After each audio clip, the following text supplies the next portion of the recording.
এদিকে কারাগার থেকে মুক্তি পেলেন শিরিন শারমিন চৌধুরী। অবশেষে সফল হচ্ছে শেখ হাসিনার মাস্টার প্ল্যান। ১.৫ মাসের মধ্যেই স্বরাষ্ট্রমন্ত্রী সালাউদ্দিন আহমদের পদত্যাগ। এবার আওয়ামী লীগের জন্য ভালো খবর এবং দেশের রাজনৈতিক অঙ্গনের আবহাওয়ার জন্য একটা ভালো খবর। আদালত স্বাধীনভাবে শিরিন শারমিন চৌধুরীর আজকে জামিন দিয়েছেন। আজকে অথবা কালকের মধ্যেই তিনি মুক্ত হবেন এবং তার নেতৃত্বেই আওয়ামী লীগ কার্যক্রম শুরু করতে পারে, আওয়ামী লীগের রাজনীতি শুরু হতে পারে। দায় নিয়ে স্বরাষ্ট্রমন্ত্রী জনাব শিলং সালাউদ্দিনকে পদত্যাগ করতে হবে, এটা মেনে নেওয়া যায় না। ডক্টর ইউনূসের আমলে এমন ঘটনা ঘটলে বিএনপির লোকজনই স্বরাষ্ট্র উপদেষ্টার পদত্যাগ চাইবে। এখন আমরা স্বরাষ্ট্র মন্ত্রীর পদত্যাগ চাই। তাহলে আওয়ামী লীগের ফিরে আসা আপনি কোনোভাবে ঠেকাতে পারবেন না।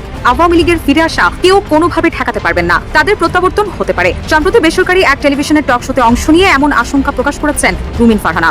শেখ হাসিনার ডিসেম্বরের মধ্যে প্রত্যাবর্তনের একটা ব্যবস্থা করছে সরকার। সেটা প্রথম রাজনৈতিকভাবে চেষ্টা হচ্ছে। রাজনৈতিকভাবে চেষ্টা নাও যদি ফেল হয় তাহলে শেষ অস্ত্র যেটা সেটা হচ্ছে অর্থনৈতিক অবরোধ। আসসালামু আলাইকুম প্রিয় দর্শক, নতুন একটা ভিডিওতে সবাইকে স্বাগত। তো ইতিমধ্যেই আপনারা অনেকগুলো ভিডিওর অংশবিশেষ দেখেছেন। তো দেখে নিশ্চয়ই বুঝতে পেরেছেন যে ভিডিওটা আসলে কতটা গুরুত্বপূর্ণ এবং আকর্ষণীয় হতে চলেছে। তো চলুন কথা না বাড়িয়ে সম্পূর্ণ ভিডিওটা দেখে আসি। দেখার আগে বলবো, যারা আমাদের চ্যানেলটি এখনও পর্যন্ত সাবস্ক্রাইব করেননি দয়া করে সাবস্ক্রাইব করে দিন। যারা ইতিমধ্যেই সাবস্ক্রাইব করে দিয়েছেন তাদের অসংখ্য ধন্যবাদ। তো প্রিয় দর্শক, চলুন কথা না বাড়িয়ে একটি লাইক দিয়ে সম্পূর্ণ ভিডিওটা দেখে আসি। এবার আওয়ামী লীগের জন্য ভালো খবর এবং দেশের রাজনৈতিক অঙ্গনের আবহাওয়ার জন্য একটা ভালো খবর যে আদালতে সরকার কোনো ধরনের হস্তক্ষেপ করেনি বলেই আদালত স্বাধীনভাবে শিরিন শারমিন চৌধুরীর আজকে জামিন দিয়েছে। এখন চুলচেরা বিশ্লেষণ হবে সেটা হচ্ছে শিরিন শারমিন চৌধুরীর এই জামিনের পেছনে আন্তর্জাতিক প্রভাব রয়েছে কি না। খুব সম্প্রতি ভারতে আমাদের পররাষ্ট্রমন্ত্রী সফর করলেন, সেখান থেকেও কোনো চাপ ছিল কি না। আমরা কদিন আগেই যে ভবিষ্যৎবাণীটা করেছিলাম যে শিরিন শারমিন চৌধুরী আওয়ামী লীগের বিকল্প নেতৃত্বে যাচ্ছেন বোধহয় আজকে অথবা কালকের মধ্যেই তিনি মুক্ত হবেন। কেন এই জামিন দেওয়া হলো, এর পেছনে কি কারণ, কোন কোন ঘটনার পরিক্রমা এর সঙ্গে রয়েছে সেগুলো আলোচনা করব। তার আগে আদালতে আজকে কি হলো চলুন একটু জেনে দেখি। বিডি নিউজ 24 এর এই শিরোনামটা দেখে নিন।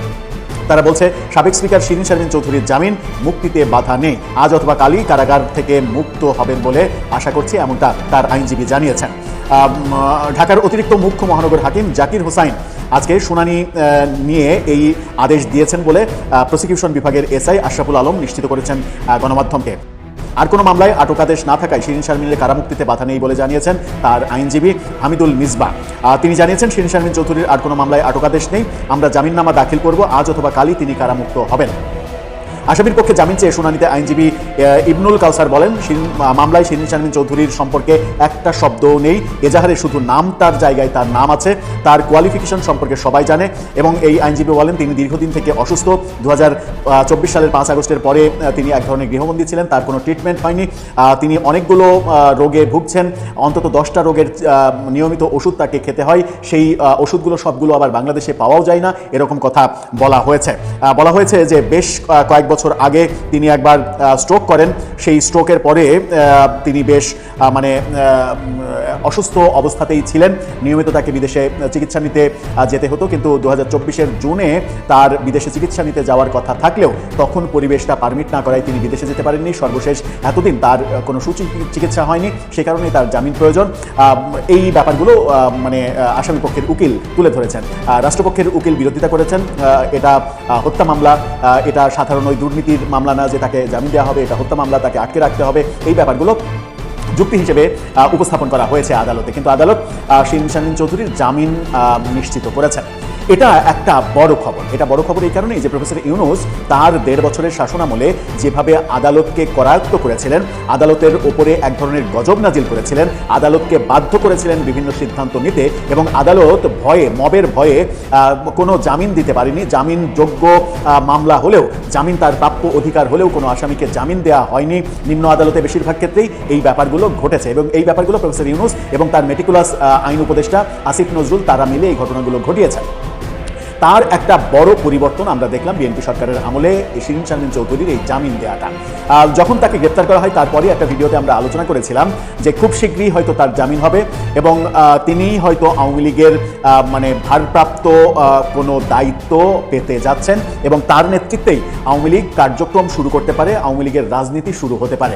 শেখ হাসিনার ফেরার বাস্তবতা যেহেতু নেই, সেহেতু বিকল্প নেতৃত্ব এবং বিশ্বাসযোগ্যতার জায়গা থেকে তিনি মানে শেখ হাসিনার কাছে সাবির হোসেন চৌধুরী কিংবা অন্যান্যদের চাইতে বেশি বিশ্বাসযোগ্য এরকমটাই মনে হয়েছে। কারণ তাকে যেভাবে অল্প বয়সে সংসদের স্পিকারের মতো এত বড় একটা জায়গায় পরপর 3 বার তাকে দেয়া হয়েছে এবং শেষবার তো মনে হচ্ছিল যে তাকে রাষ্ট্রপতিই করা হবে, কিন্তু কোথা থেকে শাহাবুদ্দিন চুপ্পুকে নিয়ে এসে রাষ্ট্রপতি করা হলো সেইটা ভেস্তে গিয়েছিল। কিন্তু পরবর্তীতে আওয়ামী লীগ ক্ষমতা দীর্ঘায়িত করতে পারলে যে শিরীন শারমিন চৌধুরী পরবর্তীতে রাষ্ট্রপতি হতেন এটা একেবারে দিনের আলোর মতো সত্য। সুতরাং সেরকম আস্থা শেখ হাসিনার আস্থা তার উপরে হয়তো রয়েছে, এরকম পর্যালোচনা করেই আমরা বলেছিলাম যে আওয়ামী লীগের পরবর্তী নেতৃত্ব হয়তো শিরীন শারমিন চৌধুরীর উপরেই পড়তে যাচ্ছে। সেখানে একটা অনুষঙ্গ আমরা যোগ করেছিলাম, সেটা হচ্ছে যে ভারতের এক ধরনের চাপ রয়েছে। সম্প্রতি আমাদের পররাষ্ট্রমন্ত্রী ভারত সফর করেছেন। 3 দিনের ভারত সফর শেষে 9 তারিখে একই বিমানে এস জয়শঙ্করের সঙ্গে তিনি মরিশাসে গেছেন। তার এই সফর যে খুব একটা ফলপ্রসূ হয়নি সেটা ভারতীয় গণমাধ্যম এনডিটিভির সঙ্গে তার যে সাক্ষাৎকার, সেই সাক্ষাৎকার নিয়ে একদিন আগে আমরা আলোচনা করেছিলাম। সেখানে তিনি বলেছেন তড়িঘড়ি নয়, ধৈর্য ধরতে হবে দুই দেশের সম্পর্ক উন্নয়নের ক্ষেত্রে।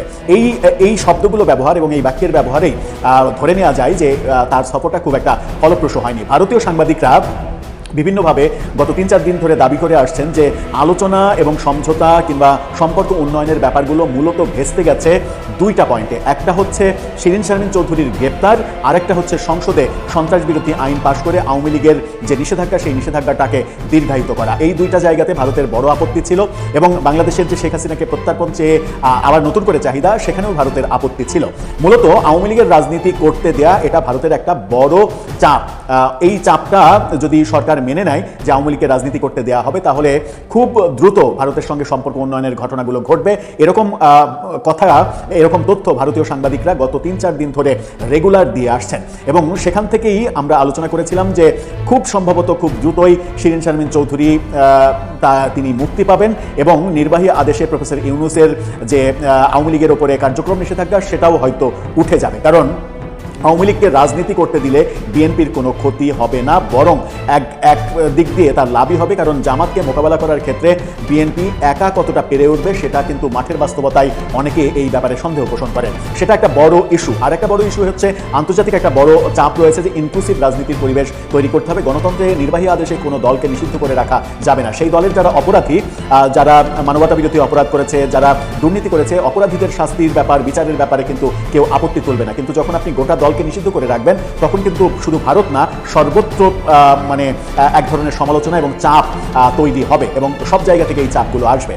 আমার মনে হয় যে কোনো না কোনো ঘটনা পর্দার আড়ালে ঘটেছে।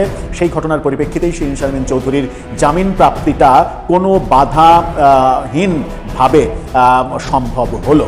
কারণ এই সরকার যদি প্রফেসর ইউনূসের মতো নিম্ন আদালতের উপরে প্রভাব বিস্তার করতে চাইতো, তাহলে শিরীন শারমিন চৌধুরীর মতো এত বড় ফিগার, সংসদের স্পিকার যিনি ছিলেন, তাকে এত সহজে হয়তো জামিন দিত না তারা। কিন্তু এই ক্ষেত্রে দেখা যাচ্ছে যে সরকার আদালতের উপরে প্রভাব বিস্তার করেনি কিংবা করতে চায়নি। কিন্তু পেছনের কারণটা কি ভারতের সঙ্গে যে মানে মিটিং এবং পররাষ্ট্রমন্ত্রীর সফরে যে অমীমাংসিত ব্যাপারগুলো, সেই অমীমাংসিত ব্যাপারগুলো খুব দ্রুত মীমাংসা করার জন্যই কি বিএনপি পরবর্তী স্টেপগুলো দিচ্ছে?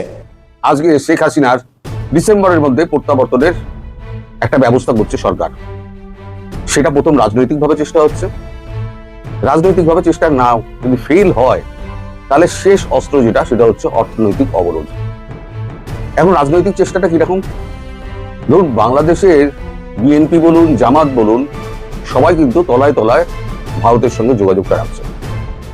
আপনারা কিছুদিন আগে দেখেছেন আমাদের রাষ্ট্রদূত বাংলাদেশের প্রণয় ভার্মা, তিনি গিয়ে জামায়াতের সঙ্গে দেখা করেছিলেন, জামায়াতের আমিরের সঙ্গে। আমাদের কাগজেও বেরিয়েছিল।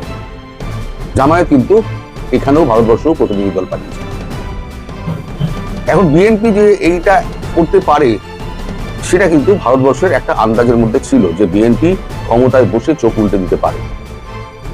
এখন জামায়াত হচ্ছে দ্বিতীয় বিরোধী শক্তি, হলো জামায়াতই আসল কন্ট্রোল করছে বিএনপি। এখন এই জামায়াতকে যদি বাগে আনা যায় রাজনৈতিকভাবে, তাহলে একটা সলিউশন বেরোতে পারে।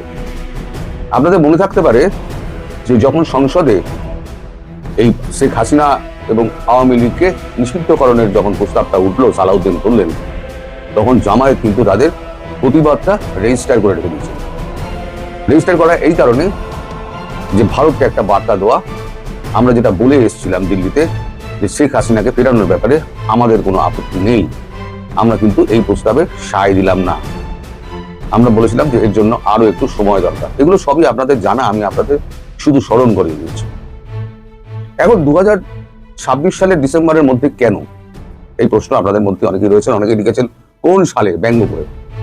এই বছরই, অনন্তকাল তো ডিসেম্বর হতে পারে না, এই বছরই। তার কারণ হচ্ছে দীর্ঘদিন একটা জায়গায় বন্দি থেকে থেকে প্রধানমন্ত্রী শেখ হাসিনা হাঁপিয়ে উঠেছেন। তারই বদ্ধ জীবন তাকে আরো মানসিকভাবে অস্থির করে তুলছে, সেটা ভারত বুঝতে পারছে। দ্বিতীয় কারণ হচ্ছে তার বয়স হয়েছে। এই বয়সে যদি ভালো মন্দ কিছু একটা ঘটে যায়, মানুষের শরীর বলা যায় না, তাহলে পুরো দায়টা এসে পড়বে কার উপরে? ভারতের উপরে। ফলে ভারত এই অবস্থায় কোনো রকম রিস্ক নিতে চাইছে না। যা করো তাড়াতাড়ি করো, এবছরের মধ্যেই করো, ওই সেই বার্তা প্রধানমন্ত্রী শেখ হাসিনাকে পৌঁছে দেওয়া হয়েছে। মানে তার জ্ঞাতার থেকেই সমস্ত কিছু হচ্ছে।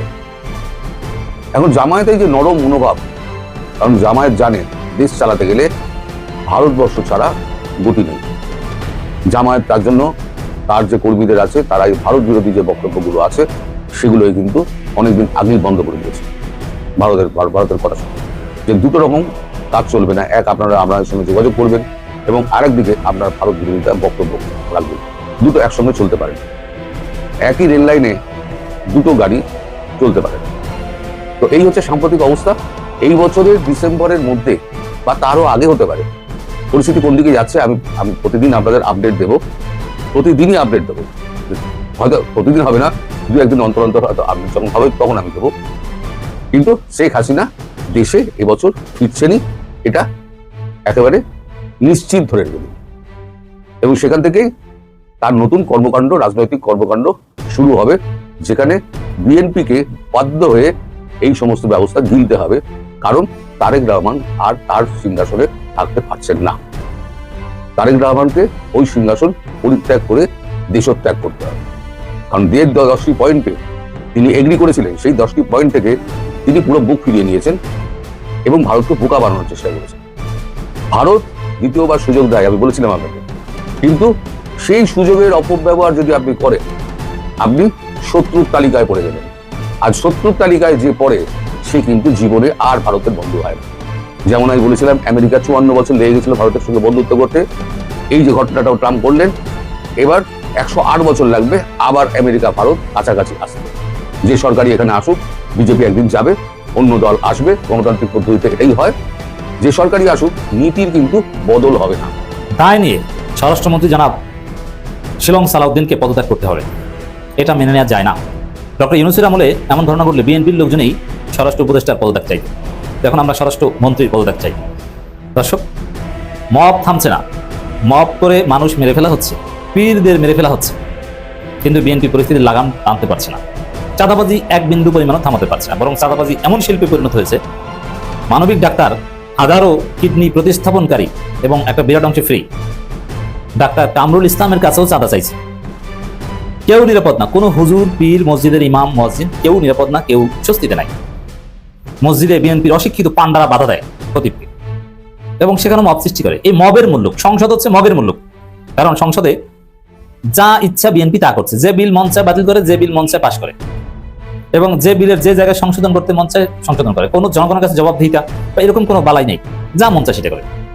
তো সংসদ হচ্ছে মবের মুল্লুক, আর বাংলাদেশ আইন শৃঙ্খলা পরিস্থিতি হচ্ছে মবের মুল্লুক। ভয়াবহ মব হচ্ছে, কিন্তু বিএনপি সরকার টনক নড়ছে না। কারণ স্বরাষ্ট্রমন্ত্রী সালাউদ্দিন আহমেদের তো এগুলোর দিকে নজর নাই। তার নজর ওই শিলং থেকে কি শিখে এসেছেন, 72 সংবিধানের পক্ষে কি বলতে হবে ওই দিকে। ওই শিলংয়ে থাকা অবস্থায় যে শিটটি লিখেছেন, নোট করেছিলেন রয় ট্রেনিং এর সময়, ওই নোট মুখস্থ করে সংসদে ওই বিষয়ে বক্তব্য দেন। এর বাইরে কোনো কাজ তার নাই। এজন্যই এই ভয়াবহ অবস্থা। ঠিক আছে, সালাউদ্দিন আহমেদকে সরিয়ে দিন, স্বরাষ্ট্রমন্ত্রী আলতাফ হোসেন চৌধুরীকে করেন, আমরা ওয়েলকাম করবো। বিএনপি ক্ষমতায়, স্বরাষ্ট্রমন্ত্রী তো জামাতের হবে না, বিএনপিরই হবে। আলতাফ হোসেন চৌধুরীর মতো ভালো লোককে করুন, গতিশীল লোককে করুন, যে তার আসল কাজে ফোকাস করতে পারবে, যার অভিজ্ঞতা আছে, এবং যে অস্বীকারের এবং বাটপাড়ির রাজনীতি করবে না, যিনি দায় নিতে জানেন। দর্শক, এই সালাউদ্দিন আহমেদ দায়িত্ব নিয়ে বলেছিলেন স্বরাষ্ট্রমন্ত্রী হওয়ার পর যে এখন থেকে দেশে কোনো মব চলবে না, জিরো টলারেন্স। অথচ আমরা প্রতিনিয়ত মব দেখছি, এবং এই মবগুলোর সাথে সামাজিকভাবে পাওয়ারফুল যারা, বিশেষ করে এই মুহূর্তে পাওয়ারফুল বিএনপি, তারাই জড়িত। ঢাকা বিশ্ববিদ্যালয়ে মব হয়, শাহবাগে মব হয়, কুষ্টিয়ায় মব হয়, ময়মনসিংহে মব হয়, এখনো মাজারে হামলা হয়, এখনো বাউলদের উপর হামলা হয়, মাজারের গানের অনুষ্ঠান বন্ধ করে দেওয়া হয়, এবং তার সাথে বিএনপির এসপিরাই জড়িত, অথচ এর বিরুদ্ধে কিছুই করতে পারছে না। এটা তো মবের মূল্য। কুষ্টিয়ায় আস্তানায় ভাঙচুর, আগুন, পীরকে পিটিয়ে হত্যা।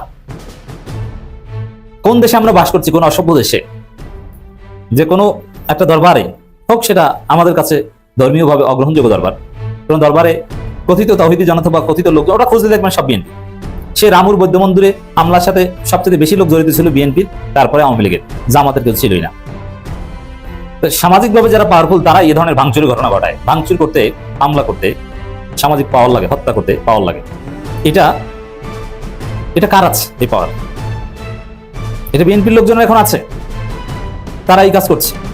আর বিএনপির লোকজনের সাথে জড়িত যদি নাও থাকে, দেখেন এই তৌহিদি জনতা কারা জানেন? এই তৌহিদি জনতার একটা বিরাট অংশ কিন্তু বিএনপি করে, তার পাওয়ার ব্যবহার করে সে এলাকায় বলে ইসলামের পক্ষে আমি এই করে শিখি, অথচ সে ইসলাম কিছুই বোঝে না। যদি বিএনপির লোক জড়িত নাও থাকে, এই যে কুষ্টিয়ায় আস্তানায় ভাঙচুর, আগুন, কথিত পীরকে পিটি হত্যা, এটা বিএনপির যে বিচারহীনতার সংস্কৃতি, যে মব করলে কোনো সমস্যা নাই, বরং মবকে অস্বীকার করা হয়, তার থেকে এটা সৃষ্টি হয়েছে। মব করার সাহস মানুষ কখন পায়? যে মব করলে কিছুই হয় না, মব করলে বরং হিট হওয়া যায়, মব করলে বরং তাকে গ্লোরিফাই করা হয়, তার ভাব বাড়ে, দেখেছো আমি অন্য জায়গায় মেরে এসেছি, আমার নেতৃত্বে এই সেই হয়েছে। যদি এরকম হতো যে বিএনপির হোক আর যে হোক, মব করলে তাকে জেলে যেতে হবে, তাহলে এই ধরনের ঘটনা কেউ শাস্তি না, আইন নিজের হাতে তুলে নিলে তাকে জেলে যেতে হবে। এরকম এটা যদি এস্টাবলিশ হতো সোসাইটিতে, তাহলে বিএনপি কিছুতেই, সাধারণ জনগণও কেউ এ ধরনের মব ঘটাতে সাহস পেত না। এখন দেখা যাচ্ছে যে থানা পুলিশকে বিএনপির মাধ্যমে ম্যানেজ করা যায়, এবং কোনো সমস্যা নাই, বিএনপির লোকজন প্রোটেক্ট করবে, তার অনুসারীরা মব ঘটায়। তো বিচারহীনতা এবং মবকে অস্বীকার করা, যেটা সালাউদ্দিন আহমেদ করছেন, তা থেকেই এই মবের মতো ঘটনা ঘটছে এবং প্রাণহানি ঘটছে। প্রত্যেক দিনে দেশে প্রচুর অপমৃত্যু থাকে, অ্যাক্সিডেন্টে মৃত্যু, এই সেই। আইন শৃঙ্খলা পরিস্থিতি মোটেও ঠিক নাই। ডাক্তার কামরুলের কাছে যদি চাঁদা চায়, তাহলে বুঝবেন যে কার কাছে চাঁদা চায় না, সবার কাছে চাঁদা চায়। আর খুব কম বিষয়ে পত্রিকায় আসে, বেশিরভাগই গোপনে এটা হজম করে অনেকে, এবং নীরব নিবৃত্ত চাঁদা দিয়ে দেয়, এই সংখ্যাটাই বেশি। প্রচুর চাঁদাবাজি চলছে। অথচ এই স্বরাষ্ট্র মন্ত্রণালয় ইঙ্গিত দিয়েছিল, বন পরিবেশ মন্ত্রী বলেছিল যে অপারেশন ক্লিন হার্ট চালানো হবে। কই অপারেশন ক্লিন হার্ট? কোথায় আপনার চাঁদাবাজদের বিরুদ্ধে অপারেশন, অপরাধীদের বিরুদ্ধে অপারেশন করে পারছেন না তো আপনি? এই যে বিচার করছেন না, কোনো অপারেশন চালাচ্ছেন না, এবং দলীয়ভাবে অপরাধী পুষছেন, যার ফলে মব সংগঠিত হয়। অতএব দায় নিয়ে স্বরাষ্ট্রমন্ত্রীকে পদত্যাগ করতে হবে। কারণ এই ধর্মীয় স্থাপনায় হামলা, পীরদেরকে হত্যা করা, এর বড় ওই স্বরাষ্ট্র উপদেষ্টা থাকবে মন্ত্রী। তো প্রিয় দর্শক, আশা করছি সম্পূর্ণ ভিডিওটা মনোযোগ দিয়ে দেখেছেন। দেখে কি বুঝলেন, কি জানলেন, আপনাদের গুরুত্বপূর্ণ মতামতগুলো আমাদের কমেন্ট বক্সে জানিয়ে দিন। পারলে ভিডিওটা শেয়ার করে অন্যকে দেখার সুযোগ করে দিন। আবারও বলছি, যারা আমাদের চ্যানেলটি এখনো পর্যন্ত সাবস্ক্রাইব করেননি, দয়া করে সাবস্ক্রাইব করে দিন। যারা ইতিমধ্যেই সাবস্ক্রাইব করে দিয়েছেন, তাদের অসংখ্য ধন্যবাদ। তো প্রিয় দর্শক, আজকের মতো এ পর্যন্তই। দেখা হবে পরবর্তী কোনো নিউজে। ততক্ষণ সবাই ভালো থাকবেন, সুস্থ থাকবেন। আল্লাহ হাফেজ।